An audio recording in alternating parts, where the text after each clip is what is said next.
So hello students, welcome to my YouTube channel Physics and Mathematical Concepts by Gupta classes. So आज हम बात करने वाले हैं अपने चैप्टर नंबर 1 के न्यूमेरिकल्स के बारे में, और न्यूमेरिकल्स भी ओनली एग्जाम्पल के, और क्वेश्चन जो होंगे न्यूमेरिकल आपके इस चैप्टर के वो हम नेक्स्ट वीडियो में डिस्कस करेंगे। सो हम इस वीडियो में न्यूमेरिकल्स के बारे में बात करेंगे, और ये आपके लिए बहुत इंपॉर्टेंट है, बोर्ड्स के लिए भी और नॉर्मली आपके एग्जाम या कॉम्पिटिटिव एग्जाम्स के लिए भी बहुत ज़्यादा इंपॉर्टेंट है। सो मैं एग्जाम्पल में आपको मोस्टली कुछ एग्जाम्पल्स कराऊंगा जो मोस्ट हैं, जिन्हें आपको जानना बहुत ज़्यादा ज़रूरी है। बाकी एग्जाम्पल्स आप लोग अपने आप अपने होमवर्क में प्रैक्टिस करेंगे, ठीक है। मोस्टली टॉपिक्स हम इसमें पढ़ चुके हैं, जैसे गॉस लॉ के application, electric field, electric charge and Coulomb's law, point charge के लिए इलेक्ट्रिक फील्ड, और भी बहुत सारी चीज़ें हैं जो हम पढ़ चुके हैं। न्यूमेरिकल पार्ट रह रहा है जो अब हम डिस्कस कर लेंगे। कोई हार्ड पार्ट नहीं है, इजी पार्ट है, बस समझ में आना चाहिए आपके।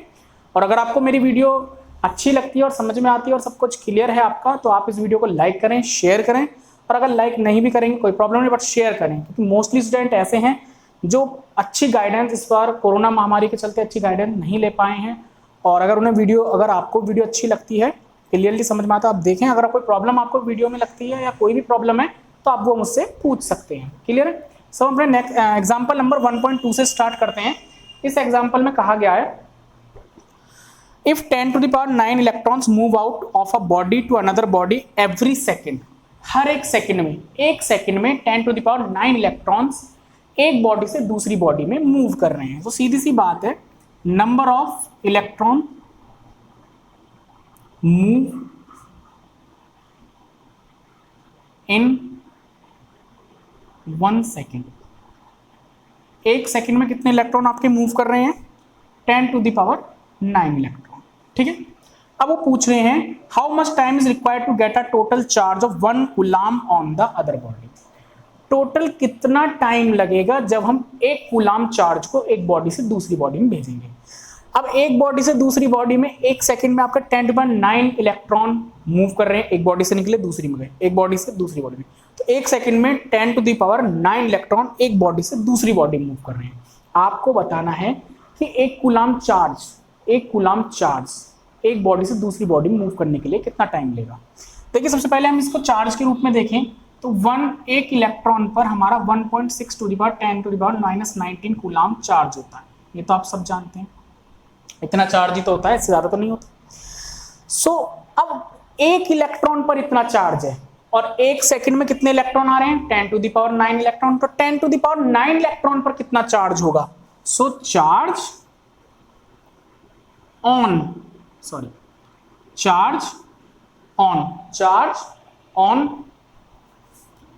10 to the power 9 electron move in 1 second. एक सेकेंड में मूव करने वाले 10 to the power 9 इलेक्ट्रॉन्स पर चार्ज कितना होगा? भाई एक इलेक्ट्रॉन पर इतना चार्ज है, तो इस पर कितना होगा? 10 to the power 9 multiply 1.6 multiply 10 to the power -19 coulomb. सीधी सी बात है। अब उन्होंने पूछा है कि एक कूलाम चार्ज एक बॉडी से दूसरी बॉडी पर मूव कराने पर कितना हमें टाइम लगेगा। तो देखिए, एक सेकंड में इतने कूलाम चार्ज है। अब एक कूलाम करना है, हमें तो इतना कूलाम दे दिया, हमें उसने पूछा बस एक कूलाम चार्ज को। तो क्या करेंगे, ये डिवाइड का इक्वल किधर आएगा? कितना हो जाएगा? 1/10 to the power 9 into 1.6 multiply 10 to the power 19 second. एक कूलाम चार्ज को इतना टाइम लगेगा, इतनी सेकेंड्स लगेंगी एक बॉडी से दूसरी बॉडी में जाने पर। हमें टाइम लेकिन फाइंड किस में करना चाहिए? में सेकंड में थोड़ी, हम ईयर्स में टाइम फाइंड आउट करते हैं, ठीक है। तो कुछ नहीं करना, आपको इस सेकंड को ईयर में कन्वर्ट करना है, तो किस तरह करेंगे? देखिए ये आपका कैंसिल हो जाएगा, +9 -19 सॉल्व करेंगे तो -10 और -10 आपका ऊपर पहुंचकर +10। सेकंड को पहले मिनट में कन्वर्ट करेंगे, फिर आवर्स में। अब सेकंड को आवर्स में कन्वर्ट करेंगे तो 1 आवर में कितनी सेकंड होती है? 3600। कितनी सेकंड्स होती हैं? अब आप सेकंड को कन्वर्ट कर रहे हैं आवर्स में, छोटे से बड़े जा रहे हैं तो डिवाइड होगा, ठीक है। ये चीज बताने की वजह से जरूरत नहीं है आप लोगों को, 12th में आप लोग 1 आवर को आपको डे में कन्वर्ट करना है, क्योंकि हमें तो ईयर में लाना है टाइम। तो सेकंड से आवर की तरफ चले, अब हमें आवर्स की तरफ से डे की तरफ चलना। तो 1 डे में कितने आवर्स होते हैं? एक दिन में कितने घंटे? 24 आवर्स। तो 24 और 1 ईयर में कितने डेज, 365 डेज। क्लियर है। इस पूरे के पूरे प्रोसेस को अब हम यहाँ क्या लिख देंगे, ईयर्स। ये हमारा टाइम हो गया। इस पूरे मेथड को जब आप सॉल्व करेंगे मैथमेटिकल, तो आपका आंसर आएगा 198 ईयर। एक कूलाम चार्ज को एक बॉडी से दूसरी बॉडी में पहुंचने पर 198 ईयर्स का टाइम लगेगा। क्लियर है यहां तक? Is that clear? So pause the video to note it down. उसके बाद हम अपने नेक्स्ट एग्जांपल पर चलते हैं। सब हम चलते हैं अपने नेक्स्ट एग्जांपल पर। नेक्स्ट एग्जांपल है हमारा 1.3। तो एग्जांपल 1.3 को अपनी बुक में ध्यान से देखेंगे, क्या कह रहा है वो। How much positive and negative charge, how much कितना पॉजिटिव और negative charge is there in a cup of water. एक पानी के कप में कितना पॉजिटिव और नेगेटिव चार्ज होगा। सबसे पहली बात तो हमें पानी की क्वांटिटी ही नहीं पता कि एक कप के अंदर कितना पानी है, पता है? नहीं पता। तो हम लेट कर लेते हैं। हम क्या करेंगे, suppose let mass of water equal 250 ग्राम। 250 ग्राम हम सपोज कर लेते हैं भाई, एक कप के अंदर 250 ग्राम पानी है, ठीक है ना, इतना वाटर है, ठीक है ना। लेट क्या भाई, उन्होंने कुछ क्वांटिटी दी थोड़ी ना है आपको, तो जो दी नहीं है तो आप इतना माने, और एक कप के अंदर कम से कम इतना तो आ ही जाएगा गिलास के अंदर पानी, ठीक है ना। अब पानी को हमें बताना है कि कितना चार्ज है, चार्ज। और चार्ज आप जब भी बता सकते हैं जब बता दें इस 250 ग्राम पानी के अंदर कितने इलेक्ट्रॉन्स हैं। जितने इलेक्ट्रॉन्स होंगे उनको आप चार्ज में इजीली कन्वर्ट कर देंगे 1.6 मल्टीप्लाई 10⁻⁻19 के थ्रू। तो सबसे पहले पता करते हैं कि आखिर मॉलिक्यूल्स कितने हैं, तभी हमें इलेक्ट्रॉन पता चलेंगे, ठीक है ना। So molecules of water, molecular mass find out करते हैं पहले हम इसका। मॉलिक्यूलर मास ऑफ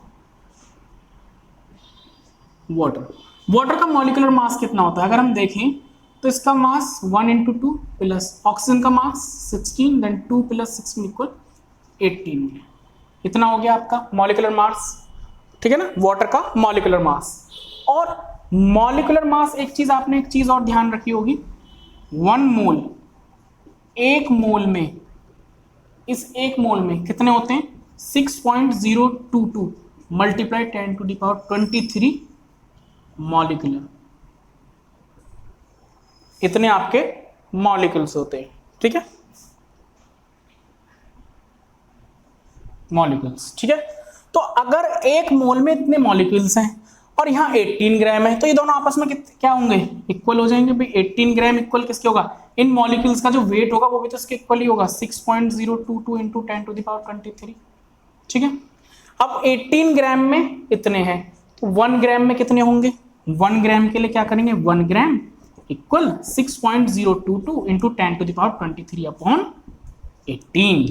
क्लियर है यहां तक सभी को, किसी कोई प्रॉब्लम नहीं। 1 ग्राम में इतने मॉलिक्यूल्स, 250 ग्राम में कितने होंगे, तो इसमें क्या कर देंगे अब आप 250 ग्राम की मल्टीप्लाई और कर देंगे भाई। 250 ग्राम में ही तो है, क्योंकि टोटल अपने कितनी क्वांटिटी लिया है, वाटर की क्वांटिटी कितनी है हमारे पास 250 ग्राम, तो 250 ग्राम में हमारे इतने हो गए, ठीक है। क्लियर है यहां तक सभी को, किसी कोई प्रॉब्लम तो नहीं, ठीक है। अब हम बात करते हैं नेक्स्ट टॉपिक। देखिए सबसे पहली चीज, जो हमारा ये पानी है, इस पानी के अंदर आपके इलेक्ट्रॉन और प्रोटॉन कितने होंगे भाई। हमें तो इलेक्ट्रॉन के बिना तो हम चार्ज फाइंड आउट कर नहीं सकते, ठीक है। तो इस पानी के अंदर इलेक्ट्रॉन कितने होंगे, हाइड्रोजन, हाइड्रोजन, ऑक्सीजन। हाइड्रोजन में कितने इलेक्ट्रॉन, 1, दूसरे हाइड्रोजन में 1, और ऑक्सीजन में कितने इलेक्ट्रॉन्स होते हैं जो उसके आउटर मोस्ट साइड में घूमते रहते हैं, 8। तो कितने हो गए टोटल, 10 इलेक्ट्रॉन होंगे, और 10 ही प्रोटॉन होंगे। वैसे हमें प्रोटॉन का कोई काम नहीं है, सिर्फ हमें इलेक्ट्रॉन का काम है, प्रोटॉन का मैंने आपको बता ही दिया है, ठीक है। सो हमारे इस पानी के एक मॉलिक्यूल में कितने इलेक्ट्रॉन प्रोटॉन होते हैं, 10 इलेक्ट्रॉन्स होंगे, 10 ही प्रोटॉन होंगे। सो हम यहां लिख सकते हैं each molecular of water contain 10 electron and 10 proton।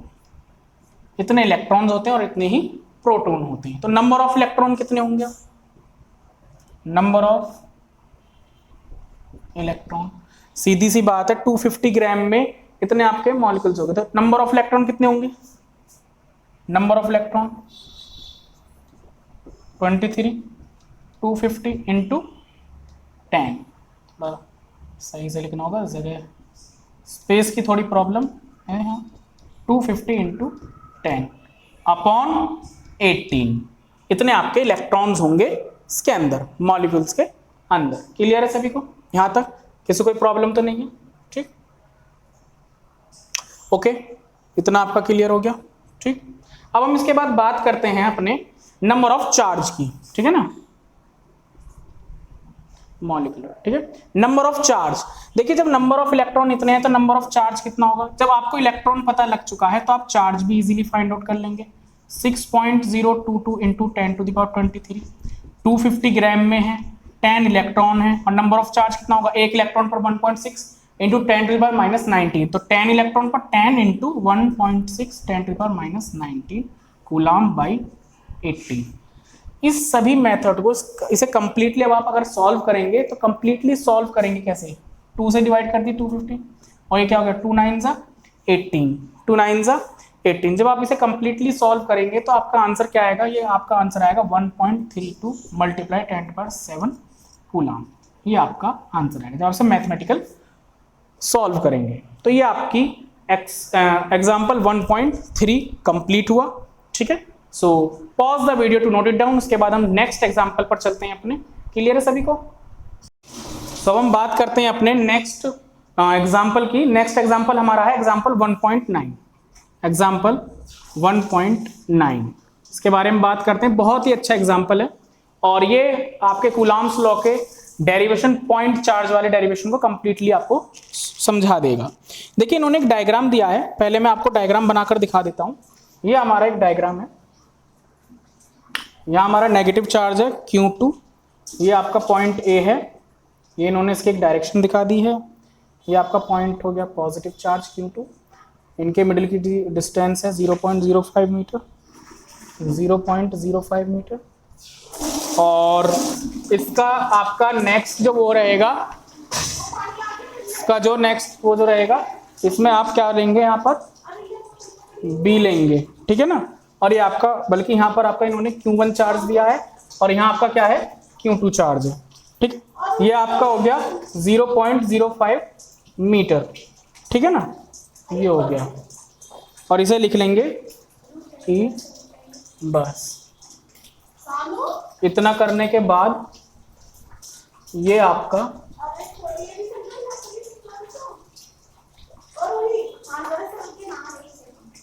ये आपका पॉइंट C हो जाएगा, ये हो गया 0.1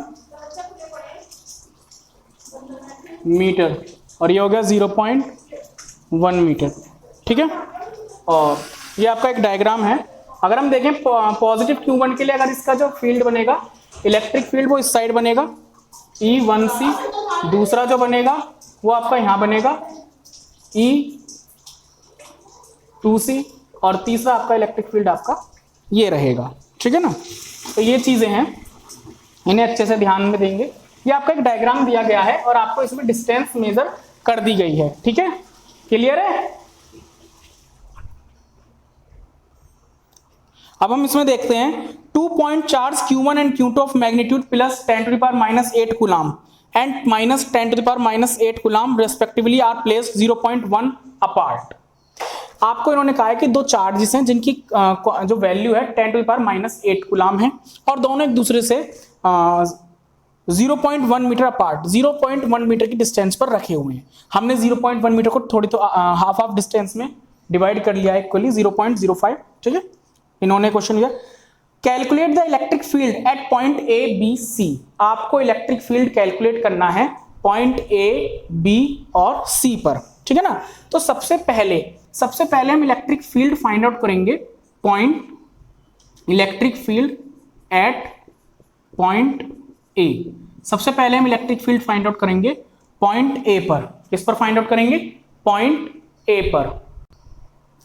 तो electric field at point A, so point A पर इलेक्ट्रिक फील्ड हमें फाइंड आउट करना है इन दोनों चार्जेस के जैसे। तो मैं आपको पहले मेथड बता देता हूं, शुरू में सिंपली मेथड बता देता हूं, जिस मेथड के जैसे आप लोग इस पॉइंट ए पर इलेक्ट्रिक फील्ड फाइंड आउट करेंगे। सबसे पहले हम एक चार्ज Q1 की वजह से इस पर इलेक्ट्रिक फील्ड फाइंड आउट कर लेते हैं, उसके बाद हम Q2 की वजह से इस पर इलेक्ट्रिक फील्ड फाइंड आउट कर लेते हैं, क्योंकि दोनों के दोनों पॉइंट चार्ज है। क्वेश्चन में पहले कहा है पॉइंट चार्जेस हैं दोनों, और पॉइंट चार्जेस के लिए एक पॉइंट की वजह से, किसी एक पॉइंट चार्ज की वजह से, due to a point charge, किसी एक पॉइंट चार्ज से किसी पॉइंट पर बनने वाले इलेक्ट्रिक फील्ड क्या होता है, ये डेरिवेशन आपको सेकेंडली कराई जाती है।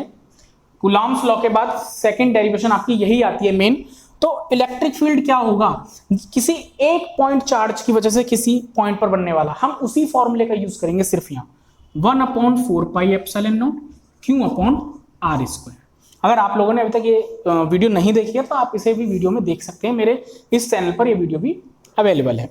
So electric field at point A, so electric field E1A।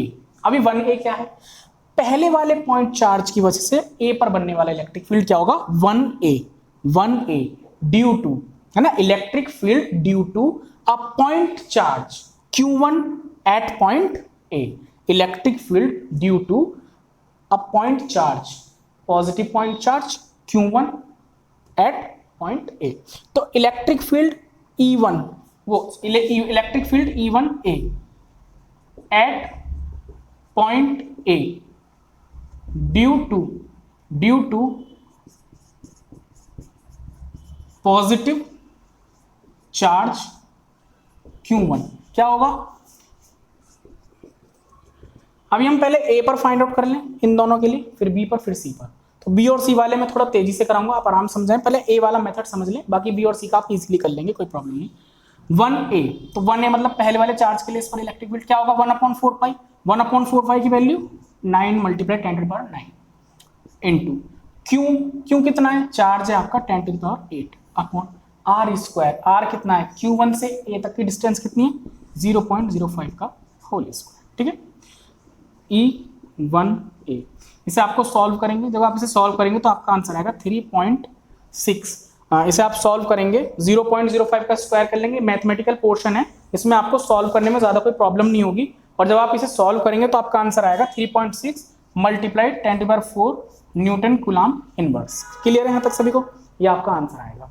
अब अगर हम इसकी डायरेक्शन देखें, इलेक्ट्रिक फील्ड की डायरेक्शन क्या होगी, क्योंकि जो हम net electric field find out करेंगे वो उनकी डायरेक्शन पर ही फाइंड आउट होगा कि वो प्लस होगा या फिर माइनस होगा, ठीक है, क्लियर है। सो अगर हम इसकी डायरेक्शन देखें, इस इलेक्ट्रिक फील्ड की डायरेक्शन देखें तो क्या होगी, देखिए पॉजिटिव साइन की जो इलेक्ट्रिक फील्ड डायरेक्शन होती है वो टूवार्ड्स होती है, पॉजिटिव साइन की जो डायरेक्शन होती है वो टूवार्ड्स होती है, बाहर की तरफ निकलती है उसकी इलेक्ट्रिक फील्ड लाइंस, बाहर की तरफ, ये तो मैंने आपको बताया, ये क्लियर है।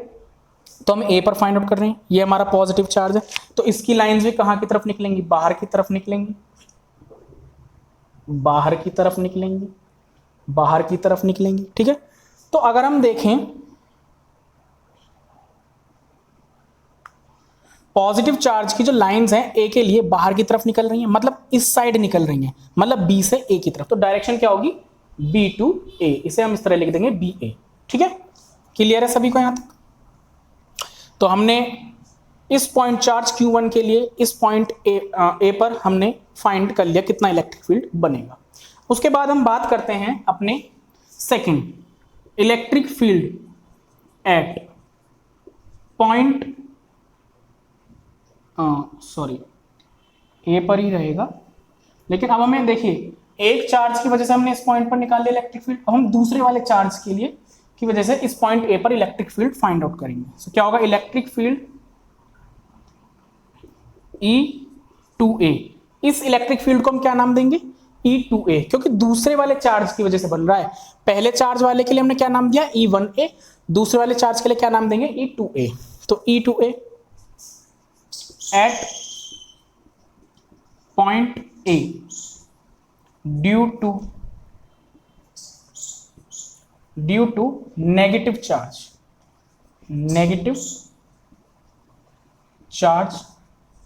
Q2, नेगेटिव चार्ज Q2 की वजह से, ठीक है, क्या बनेगा, E2A आपका 1/4πε0 मतलब 9 × 10⁹, चार्ज कितना है, माइनस का रहेगा तो वो तो कोई प्रॉब्लम नहीं, आप पॉजिटिव में लेते हैं, 10⁻⁸ एंड उसका वो क्या रहेगा आपका 0.05 का होल स्क्वायर। क्लियर है यहाँ तक? अब अगर आप देखें तो दोनों सेम ही है, तो इसका आंसर भी कितना आएगा 3.6। मतलब मैं इसका डायरेक्ट आंसर लिख सकता हूँ, क्या लिखूंगा 3.6 मल्टीप्लाई 10⁴ न्यूटन कूलम इनवर्स। अब हम इसकी डायरेक्शन और पता कर लेते हैं। भाई देखो डायरेक्शन भी पता करनी जरूरी है बहुत ज़्यादा। डायरेक्शन क्या होगी, देखिए मैंने आपको पॉजिटिव साइन की तो बता दी है, टूवर्ड्स होती है, और नेगेटिव साइन की जो डायरेक्शन होती है वो कितनी क्या होती है, इनवर्ड्स, अंदर की तरफ, अंदर की तरफ, इनवर्ड्स। ठीक है, तो वैसे ही यहां पर नेगेटिव साइन की डायरेक्शन क्या होगी, इनवर्ड्स, मतलब अंदर की तरफ, ये अपने अंदर की तरफ खींचेगा, इनवर्ड्स। तो B से A तक होगी। इस पॉइंट A के लिए इस Q2 की डायरेक्शन क्या होगी, अंदर की तरफ होगी, अंदर की तरफ इस तरफ होगी, ठीक, अपनी तरफ खींचेगा इनवर्ड्स। तो B से A तक, तो इसकी डायरेक्शन क्या होगी B to A, ये इसकी क्या हो जाएगी डायरेक्शन। क्लियर है? तो हमें डायरेक्शंस पता लग गई। अब हम अगर देखें तो दोनों चार्जेस के लिए डायरेक्शन दोनों कैसी हैं, सेम डायरेक्शन है। जब सेम डायरेक्शन होंगी तो इसका नेट इलेक्ट्रिक फील्ड कितना होगा, नेट इलेक्ट्रिक फील्ड कितना होगा 3.6 मल्टीप्लाई 10⁴ प्लस 3.6 मल्टीप्लाई 10⁴ कितना आएगा आपका 7.2 multiply 10⁴ Newton coulomb inverse. Clear है यहाँ तक सभी को? क्लियर है यहाँ तक सभी को? ठीक है, सो ये आपका electric field at a point A आ चुका है। ठीक है, अब हम फाइंड आउट करेंगे electric field at point B. तो ए का हमारा आ चुका है, सो आप इसे नोट कर लें, pause the video to note it down. So हम बात करते हैं electric field at point B. हमें बी पर इलेक्ट्रिक फील्ड फाइंड आउट करना है। ठीक है, तो वही हम लिखेंगे इलेक्ट्रिक फील्ड E1B। पहले वाले चार्ज के लिए फाइंड आउट करेंगे तो E1B, दूसरे वाले चार्ज के लिए फाइंड आउट करेंगे तो E2B। Electric field E1B at point B, at point B due to positive charge, due to positive charge Q1, Q1 की वजह से पॉइंट बी पर बनने वाला इलेक्ट्रिक फील्ड। ठीक है, तो E12 क्या होगा, सॉरी E1B क्या होगा, वही होगा क्या होगा 1/4πε0, तो 9 multiply 10⁹ Q upon R square, Q upon R square. R क्या है, डिस्टेंस है इस चार्ज की बी पॉइंट के बीच की डिस्टेंस। तो E1B कितना आ जाएगा आपका यहाँ, E1B आपका आएगा 3.6 मल्टीप्लाई 10⁴ न्यूटन कूलम इनवर्स। अब हम बात करते हैं इलेक्ट्रिक फील्ड E2B की at point B due to negative charge Q2।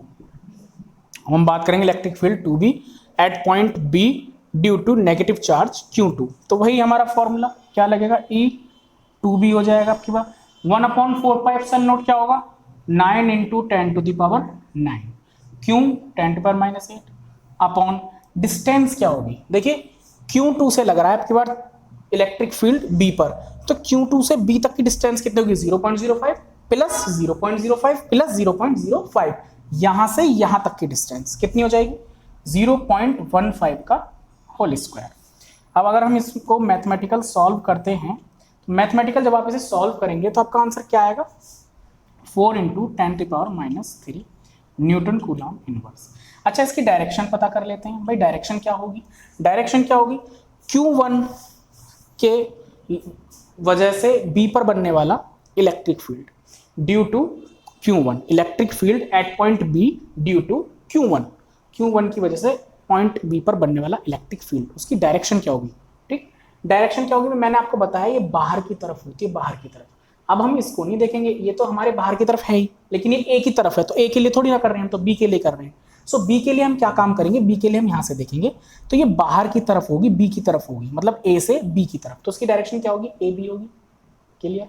अब हम बात करते हैं इसके लिए पॉइंट Q2 से B के लिए। अब हमें ये दोनों देखने हैं, तो देखिए Q2 की जो डायरेक्शन होती है वो अंदर की तरफ रहती है, जैसे A के टाइम पर भी अंदर की तरफ थी इस तरफ से B2 है, और B के टाइम पर भी अंदर की तरफ रहेगी, अपनी तरफ रहेगी अंदर की तरफ। तो क्या होगी, B2A होगी। तो इसकी डायरेक्शन क्या हो जाएगी, B2A होगी। क्लियर है। अगर आप ध्यान दें तो हम इसका क्या फाइंड आउट करेंगे, net electric field. Net electric field जब आप फाइंड आउट करेंगे, दोनों की डायरेक्शन अपोजिट है, एक दूसरे से अपोजिट है, तो कैसे फाइंड आउट करेंगे, इसमें जब डायरेक्शन अपोजिट होगी तो सीधी सी बात है, आप आपस में माइनस हो जाएंगे। 3.6 multiplied 10⁴।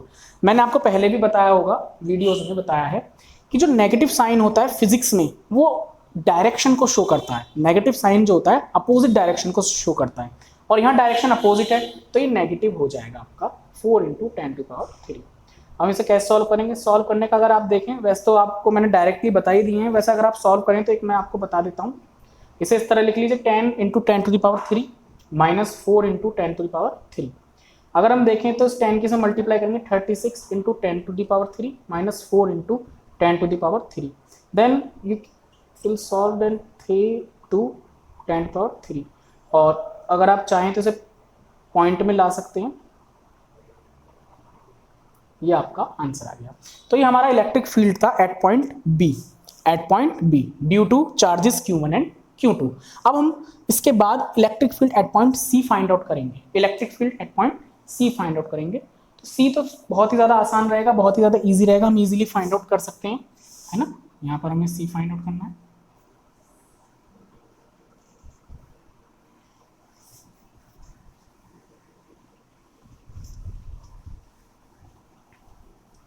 So electric field C at point C। देखिए इलेक्ट्रिक फील्ड, जो नेट इलेक्ट्रिक फील्ड, पहली बात तो एक बात याद रखेंगे, Q1 से C पर बनने वाला जो इलेक्ट्रिक फील्ड होगा वो इक्वल होगा किसके, Q2 से C पर बनने वाले इलेक्ट्रिक फील्ड के। मतलब कि E1C जो होगा वो इक्वल होगा E2C के। मतलब 1 की वजह से C पॉइंट पर बनने वाला जो इलेक्ट्रिक फील्ड रहेगा 2 की वजह से C पर बनने वाले इलेक्ट्रिक फील्ड के इक्वल होगा। ये दोनों आपस में इक्वल होंगे, इनका नेट आपस में इक्वल होगा। तो हमारा क्या होगा, ये भाई देख लीजिए, यहाँ से यहाँ पर बनने वाला और यहाँ से यहाँ पर बनने वाला जो इलेक्ट्रिक फील्ड होगा वो आपस में इक्वल होगा। तो इक्वल होने के लिए क्या होगा, फॉर्मूला क्या था, 1/4πε0, मतलब 9 × 10⁹ Q/r²। क्यों क्या है आपका, वो ये 10⁻⁻⁻ है अपॉन r², 0.1 का होल स्क्वायर। ठीक है।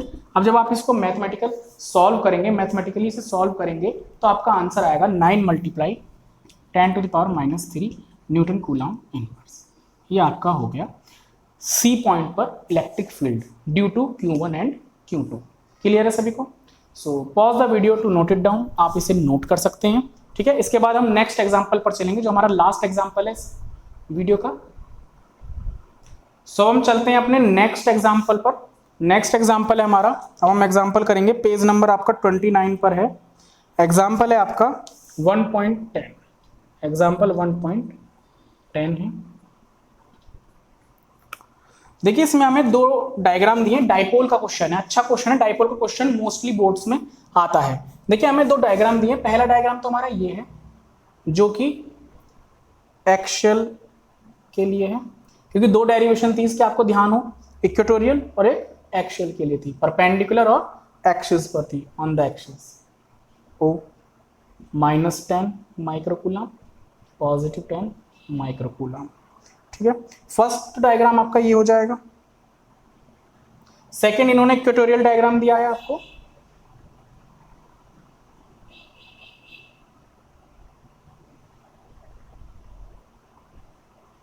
ये हो गया आपका -10 माइक्रोकूलम, ये हो जाएगा +10 माइक्रोकूलम। क्लियर है। ये आपका पॉइंट हो गया O, ये हो गया A एंड ये हो गया आपका B। ठीक है। और उसके बाद ये आपका पॉइंट है यहाँ Q, जिस पर आपको फाइंड करना है। सीधी सी बात है, ये आपका इलेक्ट्रिक फील्ड इसका इधर की साइड बनेगा सीधे में, इसका इलेक्ट्रिक फील्ड इस तरह बनेगा, और ये आपका इस तरह बनेगा इलेक्ट्रिक फील्ड। ये आपके डायग्राम्स हैं। ठीक है। अब आपको फर्स्टली इन्होंने कहा है टू चार्जेस +−10 माइक्रोकूलम। तो जो हमारे चार्जेस हैं Q1 एंड Q2, जो दो चार्जेस हैं वो हमारे क्या हैं, +−10 माइक्रोकूलम।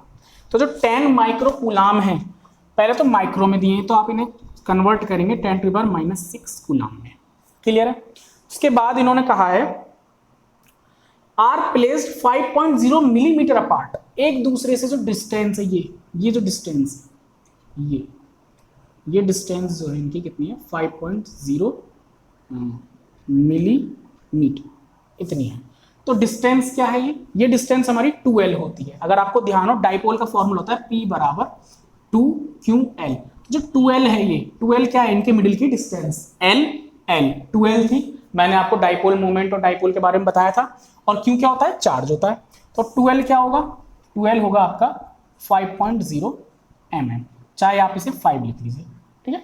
मिलीमीटर को आपको किस में कन्वर्ट करना है मीटर में, तो क्या हो जाएगा 5 मल्टीप्लाई 10⁻³ मीटर। क्लियर है यहां तक सभी को। उसके बाद उन्होंने कहा है ए पार्ट, सबसे पहले हम इसका ए पार्ट करेंगे। अब point P on the axis of the dipole, जो पॉइंट P है इसके एक्सिस पर है, हमें डायग्राम में भी दिख रहा है ये एक्सिस वाला है, तो उसमें फॉर्मूला भी एक्सिस वाला ही लगेगा आपका, ठीक है। Axis 15 centimetre away from its centre on the side of the positive charge, 15 centimetre distance पर है ये आपका पॉइंट P, जिस पर आपको इलेक्ट्रिक फील्ड फाइंड आउट करना है। भाई देखिए दो पॉइंट चार्जेस की वजह से, डाइपोल की वजह से, दो चार्जेस की वजह से या डाइपोल की वजह से किसी पॉइंट पर बनने वाले इलेक्ट्रिक फील्ड का फॉर्मूला क्या होता है बाई एक्सिस। अगर आपको याद हो 1/4πε0 2p/r⁻³ ये होता है कि नहीं होता, यही होता है, ठीक है। तो अब इसी फॉर्मूले का यूज करने जा रहे हैं हम, ठीक है। अच्छा डिस्टेंस और लिख देते हैं, distance from O to P,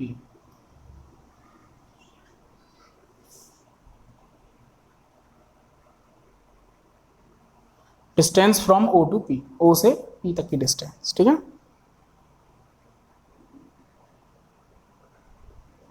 अब इसमें हमारी डिस्टेंस कितनी आई 15 सेंटीमीटर, इससे आप कन्वर्ट करेंगे मीटर में कितना आएगा -2 मीटर, ठीक है। अब हमारा ए पार्ट क्या चलेगा, ये हमारा ए ही पार्ट था। ए पार्ट के लिए अब हम देखते हैं इलेक्ट्रिक फील्ड बाई एक्सिस, ठीक है।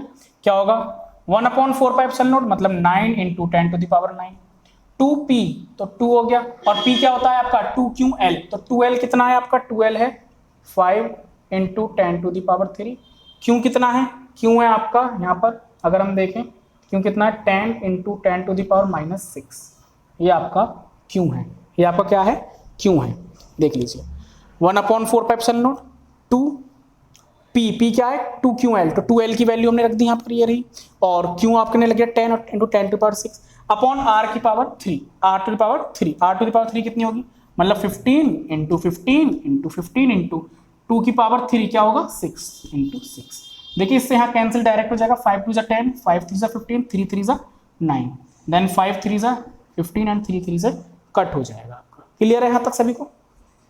इलेक्ट्रिक फील्ड क्या रहेगा आपका ये 2 and 2 2 2 4 अपॉन 15 मल्टीप्लाई 9 है यहाँ पावर 3 है, तो 10⁻कितनी रह गई आपकी 6 रह गई, 10⁻6। एक बार इसे आराम से देख लेंगे आप क्लियरली, कोई प्रॉब्लम नहीं है। यहाँ पर आपने कट करा है सीधा सीधा, कट करने के बाद आपका ये आया है। इसे आप सॉल्व करेंगे तो आपका आंसर आएगा 2.66 मल्टीप्लाई 10⁵ न्यूटन कूलाम इनवर्स, और इसे आप लिख सकते हैं 2.7 multiply 10⁵ Newton coulomb inverse. Clear है यहाँ तक सभी को, कोई प्रॉब्लम नहीं है, ठीक है। ये हमने इसके लिए फाइंड आउट कर लिया। अब हमें फाइंड करना है इस इक्वेटोरियल के लिए। इक्वेटोरियल के लिए आपको फॉर्मूला तो पता ही है भाई, आपको फॉर्मूला पता भी होगा, बहुत मैंने कराया भी है और क्लासेस में कराया जाता है। सबसे मोस्ट टॉपिक है डाइपोल का, याद रखना इनके ऊपर डेरिवेशन जरूर आ जाता है, मोस्टली डेरिवेशन इसके ऊपर आ जाता है, इसके ऊपर आता है 70%, लेकिन 90% इसके ऊपर डेरिवेशन आपको आ जाता है बोर्ड्स में। क्या होता है ये P/r⁻3 ये होता है, दोनों में कोई डिफरेंस नहीं है, ये 2p है ये p है, लेकिन एक रिलेशन है। अगर आप चाहें तो मोस्टली बच्चे क्या काम करेंगे इस फॉर्मूले को लगाएंगे और इतना ही बड़ा कर देंगे इसे, नहीं इतना बड़ा करने की जरूरत नहीं है, सीधी सी बात है। देखिए अगर हम देखें तो इसका इलेक्ट्रिक फील्ड इस इलेक्ट्रिक फील्ड का दुगना है, डबल है, ठीक है ना। तो जरा ध्यान से देखेंगे, बहुत इजी मेथड से आप कर लेंगे, कोई बड़ा मेथड नहीं है। जब मैं रफ करा करूं उससे पहले ही आप वीडियो को पॉज करके इजीली नोट कर लिया करें, और मोस्टली स्टूडेंट कर भी लेते होंगे, कोई प्रॉब्लम नहीं है, ठीक है। तो हम इसे देखें, तो अगर हम देखें जो इलेक्ट्रिक फील्ड है हमारा बाई